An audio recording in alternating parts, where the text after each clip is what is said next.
One of the best ways to invest is to use a globally diversified and low-cost portfolio of index funds, either mutual or exchange-traded, that simply track several markets around the world. In doing so, you are expected to outperform the vast majority of stock pickers, market timers, and active fund managers on a properly cost and risk-adjusted basis. But that doesn't mean traditional index funds are the best available index funds. So what do we mean by index funds? Well, IFA defines index funds as mutual or exchange-traded funds that follow a set of rules of ownership, which under normal circumstances are held constant. The Securities and Exchange Commission has issued investor bulletins defining two classifications of index funds: traditional and non-traditional index funds. Traditional index funds closely replicate the composition of the index, holding the same securities. Then there are non-traditional index funds, otherwise known as smart beta funds, factor funds, quant funds, or ESG funds. There are mutual funds or exchange-traded funds that are systematic and designed to capture the higher expected returns of the Farmer-French research factors. Farmer and French used these research factors in their many asset pricing academic papers, culminating in their 2014 paper, A 5-Factor Asset Pricing Model. The 5 factors are market, size, value, profitability, and investment.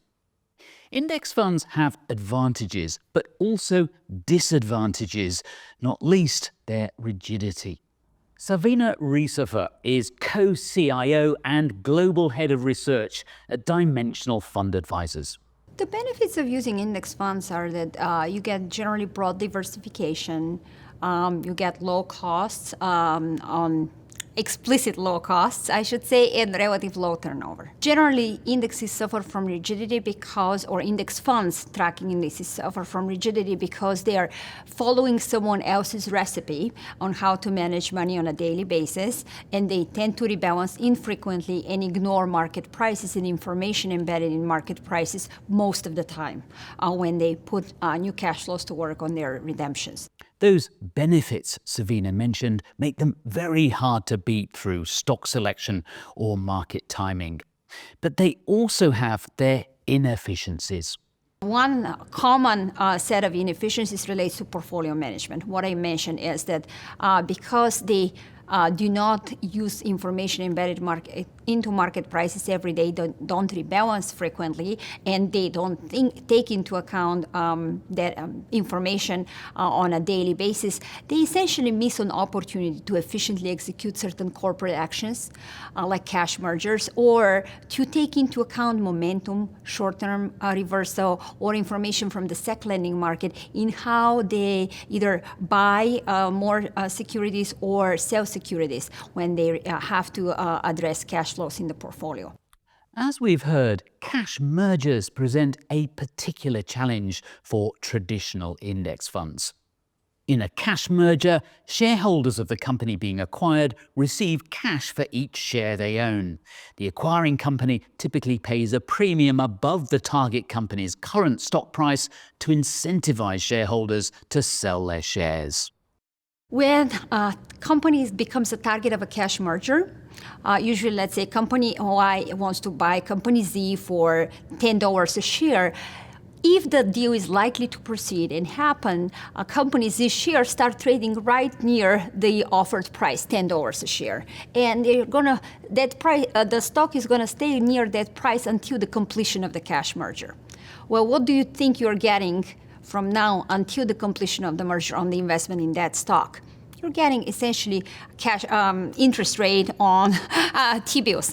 And as a result, you're not getting the equity premium. So if you are an index fund manager, you're tracking the index is keeping that stock in until the merger completion generally. So you are giving up the equity premium on that exposure. Even worse than that, if you have new cash flow coming into the index fund, well, you're going to invest it pro rata based on the index holdings as of the latest index reconstitution. So you're going to put even more capital into that pending cash merger stock just because you're following a stale recipe for how to build your portfolio. So traditional index funds have strict rules to follow.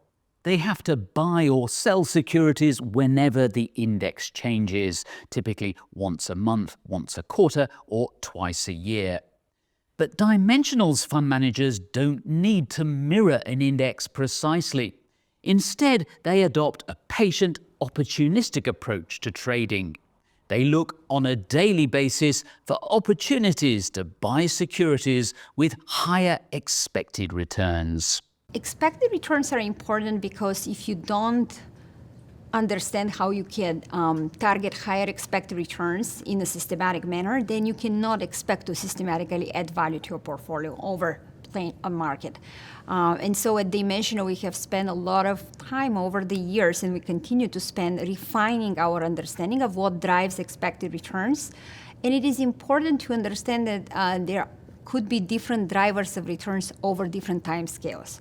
So size, value, profitability are reliable long-term drivers of returns, whereas momentum, short-term reversal, information from the second lending market are sources of information about differences in expected returns over the short term, a few days, a week, a month, a few months.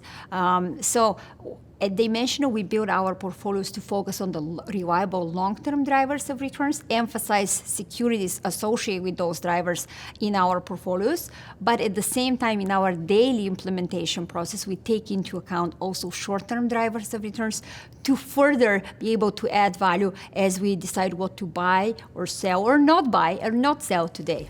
In short, traditional index funds are a good solution for investors. But despite their benefits, they may not be the best solution available. Their main disadvantage is their rigidity, having to buy and sell when the index changes.